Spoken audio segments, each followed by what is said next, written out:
World Cup history has just witnessed one of the most insane and controversial decisions ever. World Cup history has just witnessed one of the most insane and controversial decisions ever, permanently stripping the Swiss national team of their ticket to the semifinals. A seemingly harmless dive resulted in a direct red card. The referee canceled the yellow card for the Argentina team and handed the punishment straight to Switzerland's striker, permanently stripping the Swiss national team of their ticket to the semifinals. Millions of fans were stunned. In a split second, the referee canceled the yellow card for the Argentina team and handed the punishment straight to Switzerland's striker, but from a brand new, precedent-setting FIFA rule at the 2026 World Cup. A rule that, perhaps, even veteran coaches hadn't memorized yet. What really happened in the 72nd minute? Let's break down Argentina's spectacular escape and Switzerland's tragedy in today's video. The dramatic quarterfinal at Arrowhead Stadium between defending champions Argentina and the dark horse Switzerland ended with a final score of 3-1 after 120 breathtaking minutes. Argentina continues their journey to defend their throne and will face England in the semifinals. However, if you glance at the sports headlines or football forums today, the most discussed topic isn't the goals by Julian Alvarez or Lautaro Martinez. The center of all attention and frustration is focused on the 72nd minute of the match. For Swiss fans, they didn't lose because of inferior skills. They lost because of a bitter red card given to Breel Embolo. Swiss forward Dan N'Doye didn't hesitate to criticize the referee for having a double standard, while head coach Murat Yakin called the new VAR rule incomprehensible. So, to fully understand the root of this fury, we have to go back in time. Back to the game on the pitch before the disaster struck Switzerland. Guys, football is a game of moments and psychology. The period from the 60th to the 69th minute was when Switzerland played their best football in this year's tournament. The score was 1-1 at this point.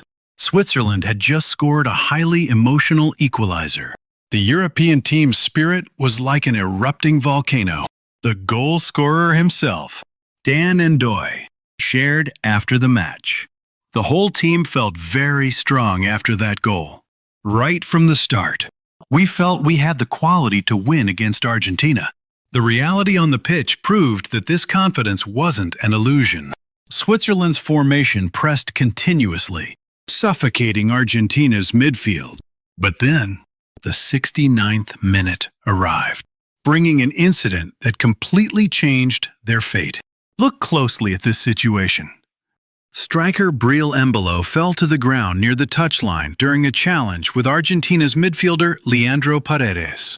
The Portuguese referee, João Pinheiro, had a seemingly favorable angle. Immediately, he blew the whistle and didn't hesitate to pull out a yellow card for Paredes. At this moment, the Swiss fans in the stands probably breathed a sigh of relief. A free kick for the home team. An opponent booked. And Argentina's attacking rhythm broken. Everything was heading in the right direction for coach Murat Yakin and his team. However, the Argentine players immediately surrounded referee Pinheiro. They explained and protested fiercely because they believed Paredes was completely innocent. And this is when our main character appeared. VAR technology. The match had to be paused. Arrowhead Stadium almost held its breath as the giant electronic screen displayed the message signaling that the VAR team was checking for mistaken identity. Normally, in previous World Cups, VAR rarely intervened in situations involving only yellow cards, unless there was a risk of a direct red card. But ladies and gentlemen, the 2026 World Cup introduced an entirely new rule of the game issued by FIFA. According to this latest regulation, the scope of VAR intervention is expanded. The VAR team has the right to inform the main referee if they discover he has booked the wrong person or misidentified the nature of the offender. And when referee Pinheiro ran to the sideline to review the slow-motion replays, a stark truth was revealed. Leandro Paredes didn't touch Embolo at all. Paredes' leg trajectory was completely legal, while Embolo intentionally went down to deceive the referee. Applying the new rule correctly, the referee canceled the card for the Argentine player and turned to give a yellow card to Embolo for his diving behavior. This decision sounds very fair at first. Right, diving must be punished. But it created an ultimate tragedy for Switzerland. Because earlier, right in the 44th minute of the first half, Breel Embolo had already received a yellow card for a fierce tackle on Leandro Paredes himself. 2 yellow cards combined into an indirect red card. From a position of celebrating an opponent's penalty, Embolo became the villain sent off the field. He covered his face, cried bitterly, and completely broke down, knowing he had pushed his teammates into a precarious situation. However, if Swiss fans think FIFA intentionally invented this rule to save Argentina, the answer is no. This rule had already been applied as a precedent right in the group stage match between the USA and Paraguay. At that time, the referee also mistakenly gave a yellow card to Tim Ream of the USA. But VAR intervened and transferred the yellow card to Miguel Almiron of Paraguay, also for a diving foul exactly like Embolo's. Being lawful is one thing, but accepting it or not is a completely different story for the Swiss team. This red card ignited real fury both on the pitch and in the press room. Swiss head coach Murat Yakin couldn't hide his astonishment. He said, "There was absolutely no reason to give a yellow card in that situation. I don't understand why that decision was made." And, in the end, our player was sent off. He also defended his player. It would be absurd to blame him completely. He was completely devastated that he couldn't help the team. But what frustrated the Swiss the most wasn't just Embolo's red card, but the feeling that the referee was officiating the match with a double standard. Striker Dan Ndoye angrily stated, "It's hard to accept. From a situation where Argentina should have received a yellow card, we ended up being the ones getting it. After all the diving we had seen." And the peak of the controversy broke out in the 120+1 minute, when Lautaro Martinez scored the goal sealing the 3-1 victory for Argentina. The Inter Milan striker was so ecstatic that he jumped over the advertising boards, rushing straight into the stands to celebrate wildly with the fans. According to analysis by French newspaper RMC Sports and TalkSport, based on Law 12 of the IFAB laws of the game, jumping into the spectator area to celebrate and affecting security must be penalized with a yellow card. The problem is, Lautaro Martinez already had 1 yellow card before. He should have received a second yellow card and been sent off, just like Embolo. But referee João Pinheiro used his discretion and ignored this foul.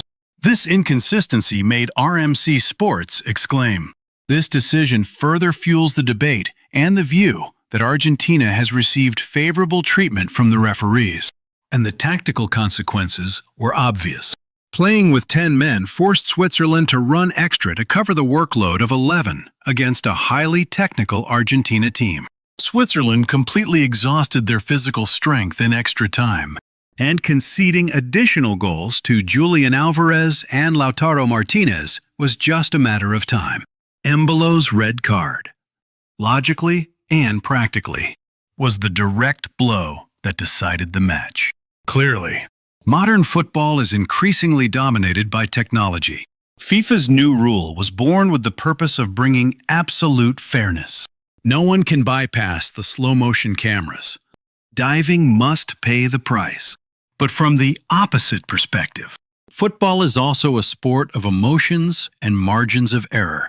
Does VAR scrutinizing every leg brush, every fake fall in a not-so-dangerous area in the middle of the pitch, and then issuing an indirect red card, make the game robotic and kill the emotion?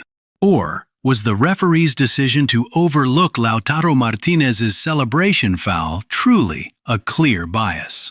What do you think about this historic red card situation? Was Breel Embolo's dismissal entirely justified? Or was Switzerland really treated unfairly? Leave your comments and opinions right below this video so we can debate. I will read and heart the best analytical comments, whether they want to or not. Coach Murat Yakin and his team have to swallow the bitter pill and pack their bags to leave the tournament. Switzerland has the right to be proud because they fought resiliently and had moments where they pushed the defending champions to the point of suffocation. As for Argentina, the bravery of Lionel Messi and his teammates in life and death moments is undeniable. They knew how to capitalize on the numerical advantage to settle the match. However, it cannot be denied that the Tango team received a massive gift from their opponent's impulsive mistake, combined with the unprecedented strictness of the new VAR rule. Breel Embolo's red card will surely be recorded in FIFA's textbooks and be a topic that consumes a lot of ink for years to come. And that is the whole truth and in-depth analysis of the shocking turning point in the 2026 World Cup quarterfinals. Argentina will clash with England in the semifinals. A classic match we cannot miss.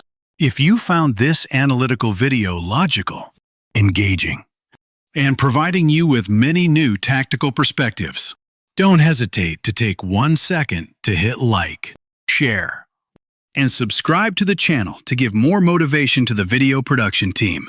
Remember to turn on the notification bell so you don't miss the videos breaking down the next fierce matches in this fiery World Cup. Thank you for joining me throughout the video. Goodbye, and see you in the next bulletins.